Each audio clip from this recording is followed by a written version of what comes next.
सरकार के लोगों ने उसकी बड़ी निर्मम हत्या की गई और उस राज का छुटकारा दिलाने के लिए हिंदुस्तान की माताओं ने अपने लालों को जन्म दिया और उन्होंने इन गोरी चमड़ी के अंग्रेजों को हिंदुस्तान से खदेड़ने का काम किया। सबको जीने का अधिकार मिलेगा, लेकिन अंग्रेज तो चले गए, कांग्रेस से भी छुटकारा ले लिया, लेकिन अंग्रेज की चमड़ी के अंदर ये बीजेपी के लोग घुस गए जिन्होंने भेड़िए की तरह हरियाणा को और इस हिंदुस्तान को नोचना शुरू कर दिया और ऐसी इंतहा हो गई कि एक किसान को तेल छिड़क के जला दिया गया। के साथ जुल्म और जबरदस्ती उस परिवार के साथ करने का काम किया। ये सरकार, मैं तो बारंबार कहता हूँ विधानसभा में भी, ये अंधी सरकार है, गूंगी बहरी सरकार है। ये एक सरकार हरियाणा को लूटने का काम कर रही है, जिसका जिंदा जागता उदाहरण आज पूरे हरियाणा की जनता देख रही है। लेकिन दो भी लालची भेड़ियों ने उसका कत्ल कर दिया। एक किसान जो कि धरती को सींच के अपने परिवार का पालन पोषण करता था, इस जुल्मी सरकार के लोगों ने उसकी बड़ी निर्मम हत्या की गई। उसे न्याय दिलाने के लिए दूर दराज गांव से, हरियाणा की कोने कोने से आए हुए सभी साथियों, मैं बताना चाहूंगा, हम सभी ने जब तालीम हासिल की स्कूलों में तो हम पढ़ा करते थे कि हिंदुस्तान पे अंग्रेजों ने राज किया 200 साल और उस राज का छुटकारा दिलाने के लिए हिंदुस्तान की माताओं ने अपने लालों को जन्म दिया और उन्होंने इन गोरी चमड़ी के अंग्रेजों को हिंदुस्तान से खदेड़ने का काम किया। और गांधीवादी विचारधारा के साथ चलते हुए चौधरी देवीलाल जैसी शख्सियत, अनेकों लोग हिंदुस्तान की आजादी के आंदोलन में कूदे और हिंदुस्तान को आजाद कराने का काम किया। लोगों का सपना था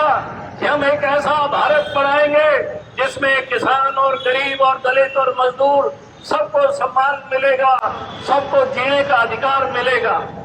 लेकिन आजादी के बाद कांग्रेस ने 70 साल तक हिंदुस्तान को नोचने का काम किया। जब जब कहीं जुल्म और इंतहा हुई, तमाम गैर कांग्रेसी ताकतें चौधरी देवीलाल जी के नेतृत्व में एकत्रित हुई और हमने किसान का, गरीब का, मजदूर का राज बनाने का काम किया। साथियों, पिछले 15 सालों से अंग्रेज तो चले गए, कांग्रेस से भी छुटकारा ले लिया, लेकिन अंग्रेज की चमड़ी के अंदर ये बीजेपी के लोग घुस गए जिन्होंने भेड़िए की तरह हरियाणा को और इस हिंदुस्तान को नोचना शुरू कर दिया और ऐसी इंतहा हो गई कि एक किसान को तेल छिड़क के जला दिया गया और उसकी कोई सुनवाई ना होने के पर भी इंडियन नेशनल लोकदल, जो हमेशा से धरातल की आवाज उठाता है, चौधरी देवीलाल जी, चौधरी ओम प्रकाश चौटाला जी के दल ने निर्णय लिया कि हम लोग उस किसान भाई को न्याय दिलाने का काम करेंगे जिसे सरकार के लोगों ने चलाने का काम किया। उसके साथ जुल्म और जबरदस्ती उस परिवार के साथ करने का काम किया। ये सरकार, मैं तो बारंबार कहता हूँ विधानसभा में भी, ये अंधी सरकार है, गूंगी बहरी सरकार है। ये एक सरकार हरियाणा को लूटने का काम कर रही है, जिसका जिंदा जागता उदाहरण आज पूरे हरियाणा की जनता देख रही है कि किसान जमीन देने को तैयार नहीं था, उसे लोभ और लालच दिया गया करोड़ों रुपए का, लेकिन उसने कहा कि ये जमीन मेरी है, मैं अपने बच्चों का पालन पोषण करूंगा। किसान जमीन और पानी को अपने बच्चे की तरह पालता है, लेकिन लोभी लालची भेड़ियों ने उसका कत्ल कर दिया, उसकी बेरहम हत्या की गई और सरकार ने कोई एक्शन नहीं लिया। आज हरियाणा के हालात ऐसे हैं कि जब कहीं हरियाणा के अंदर किसी जिले में देखोगे तो कहीं बच्चियों के साथ बलात्कार हो रहे हैं, व्यापारियों को धमकियां मिल रही है, गुंडे और मवाली लोग फिरौतियों के लिए लोगों को, व्यापारियों को फोन करके पैसा ऐंठने का काम करते हैं और पुलिस मुक्त दर्शक बन के बैठी हुई है। इससे बड़ी बात और हमारे लिए क्या हो सकती है कि हरियाणा आज नशे की गर्त में है। और सोचने की बात है